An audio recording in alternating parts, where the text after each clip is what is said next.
இன்றைக்கி வேர்க்கடலையில் குருமா எப்படி வைக்கிறதுன்னு தான் பார்க்க போகிறோம்.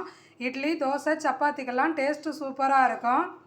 எப்படி சமைக்கிறதுன்னு பார்க்குறதுக்கு முன்னாடி நம்ம சேனலை இப்போ தான் ஃபஸ்ட் டைம் பார்க்குறீங்கன்னா மறக்காமல் சப்ஸ்கிரைப் பண்ணிடுங்க. சரி, இப்போ எப்படி சமைக்கிறதுன்னு பார்க்கலாம் வாங்க. வேர்க்கடலையை ஒரு 4-5 மணி நேரத்துக்கு முன்னாடியே ஊற வச்சு எடுத்துக்கலாம். இப்போது ஸ்டவ் ஆன் பண்ணி கடாயை வச்சுக்கிட்டு எண்ணெய் கொஞ்சம் சேர்த்துடலாம். சோம்பு கொஞ்சம் சேர்த்துக்கலாம். பட்டை 2-3 கிராம்பும் சேர்த்துக்கலாம். பிரிஞ்சி இலை 1 சேர்த்துக்கலாம். ஏலக்காய் 1 சேர்த்துக்கலாம். இப்போ கட் பண்ணி வச்சுருக்கிற ஒரு பெரிய வெங்காயம், ஒரு பச்சை மிளகாயும் சேர்த்துக்கலாம். இதை நல்லா வதக்கிக்கலாம். வெங்காயம் நல்லா வதங்கிருச்சு. 2 தக்காளி சின்னதாக கட் பண்ணி வச்சுருக்கேன், அதையும் சேர்த்துக்கலாம். உப்பு கொஞ்சம் சேர்த்துக்கலாம்.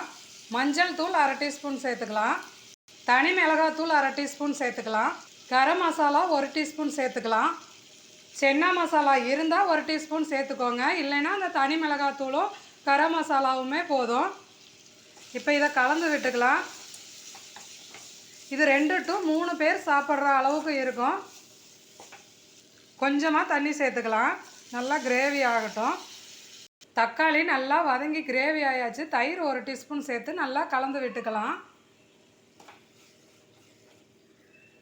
ஒரு சின்ன மிக்சி ஜாரை எடுத்துக்கிட்டு தேங்காய் துருவல் கொஞ்சம் சேர்த்துக்கலாம்.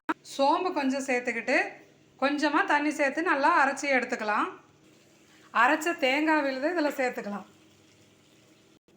கொஞ்சமாக தண்ணி சேர்த்துக்கலாம். இப்போ இதை நல்லா கலந்து விட்டுக்கலாம். இப்போ உப்பு காரம் பார்த்துக்கலாம். இது இப்போ நல்லா கொதிச்சிருச்சு. நம்ம ஊற வச்ச வேர்க்கடலையை இது சேர்த்துடலாம். இது ஒரு 5 நிமிஷம் நல்லா கொதித்து வேகட்டும். அவ்வளோதாங்க, சூப்பரான வேர்க்கடலை குருமா மணக்க ரெடி ஆயிடுச்சு. இப்போ ஸ்டவ் ஆஃப் பண்ணிடலாம். இட்லி, தோசை, சப்பாத்திக்கெல்லாம் இது மாதிரி வச்சு சாப்பிட்டு பாருங்கள். டேஸ்ட்டு சூப்பராக இருக்கும்.